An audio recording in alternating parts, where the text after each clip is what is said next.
Ô, Cortella, existe uma teoria nova aí que diz o seguinte, que nós, essa geração aí que está vivendo tal, a gente conseguiu tudo o que o consumo poderia dar. Que a gente tem muito consumo hoje em dia. E que isso gera uma ansiedade, porque hoje em dia você sempre acha que está faltando alguma coisa na tua vida. Então, eles dizem o seguinte, que você tem que limpar, deixar exatamente o necessário para você ficar mais calmo, para você falar, isso é legal, isso é o suficiente para mim. Você acha que vai para isso ou você acha que esse consumo vai ficar, eu preciso do iPhone 7, do 7S, 7, 3 tal? Você levantou bem.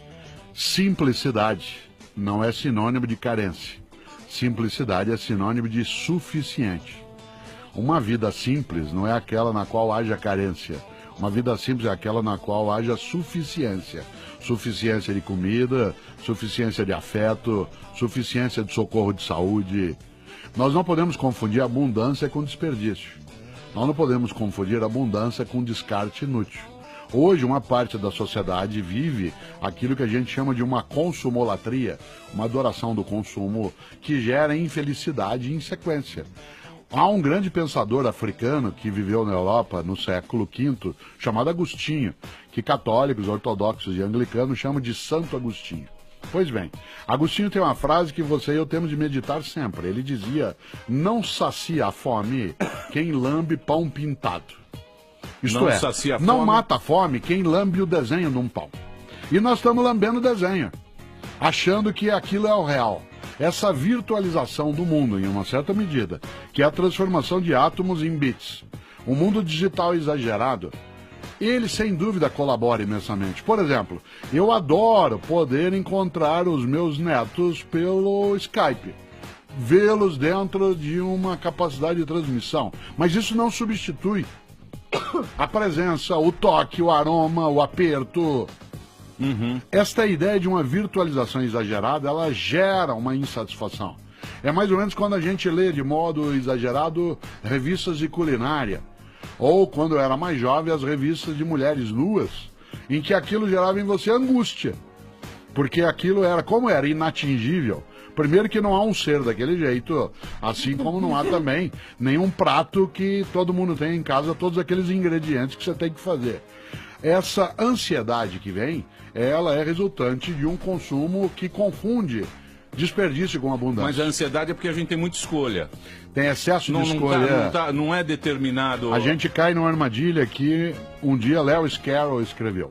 Vocês sabem que Lewis Carroll era um professor de matemática no século XIX, britânico, cujo nome de batismo era Charles Dodson. Para ele escrever livro, ele escreveu Alice no País das Maravilhas, ele escreveu como pseudônimo de Lewis Carroll. Aliás, uma brincadeira que todo mundo sabe, né? Alice não chama Alice à toa, né? Porque os iniciais dele em inglês é LC, né? Lewis Carroll, que é o mesmo som que Alice em inglês. Ora, quando Lewis Carroll faz a obra, ele cria ali uma coisa que ele não pode esquecer. Eu li dezenas de vezes Alice no País das Maravilhas. Eu não vi o filme do Tim Burton, mas eu li muitas vezes o livro.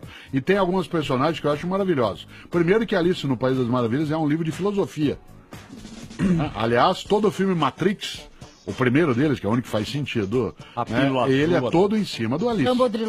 Se você se lembra, né, em cima, a Alice, a história do Alice no País das Maravilhas, é uma menina que está andando no jardim, cai num lugar, não sabe onde está, vai atrás de um coelho branco, e aí nada mais faz sentido. E o Matrix começa com isso.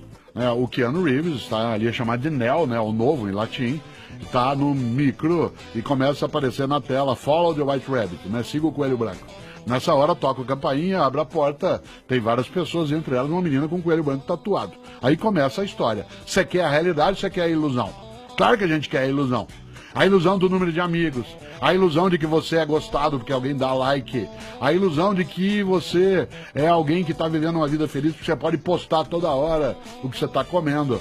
Mas sozinho te dá uma tristeza imensa. Pois bem, no Alice no País das Maravilhas, você falava do excesso de escolha, ela está perdida, não sabe onde está. E tem uma personagem que eu acho maravilhosa, que é um gato, que aparece e desaparece várias vezes, aparece só o rabo dele, só o sorriso.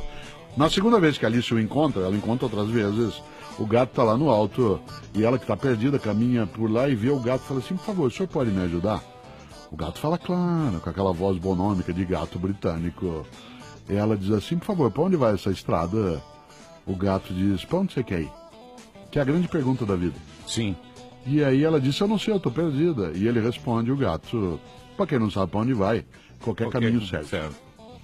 Para quem não sabe para onde vai, qualquer caminho serve. Por isso, uma parte dessa consumolatria, desse consumo desesperador, advém da capacidade que algumas pessoas estão tendo de não fazer escolhas, de achar que pode escolher tudo e o resto, de ter tudo agora já ao mesmo tempo junto. Por isso... A frustração, ninguém quer se frustrar. Claro, mas a frustração é parte da vida. A vida não é como um game em que você reseta e ele começa outra vez. Não dá para dar stop. A vida não tem recuo digital. Não dá para dar um hero ainda nem um forward, em que você vai e faz, a não ser na memória. Nós estamos criando uma geração de pessoas, e a responsabilidade é nossa, de adultos, que confunde desejos com direitos. Que acha assim, eu quero, você tem que me dar. E existe a necessidade de esforço em relação a isso. E mais do que tudo, a ideia de simplicidade. Por que nós, que moramos em São Paulo, passamos por uma crise de abastecimento de água imensa, que agora, de maneira perturbadora, está sendo sanada, né? Porque nós confundimos abundância com desperdício. E porque tinha facilidade de acesso à água, então a gente escovava os dentes com a torneira aberta, para quem faz a barba eu fazia deixando, o banho no chuveiro ficava um tempão, as pessoas em vez de juntar a louça de uma vez dentro da pia, não para deixar para o dia seguinte, mas juntá-la e lavá-la de uma vez, né? Aquele desperdício. Por isso, volto e aí concluo uma coisa que você disse, simplicidade.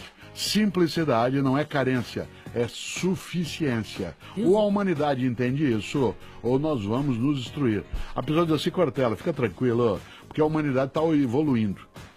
Eu queria lembrar uma coisa que a gente não pode esquecer. A palavra evolução, usada inclusive pelo Darwin, não significa melhoria, significa mudança. Sim. Câncer também evolui, problema também se desenvolve e falência também progride. Tanto que quando um de nós morre, no nosso prontuário no hospital, o médico responsável anota no prontuário, evoluiu para óbito.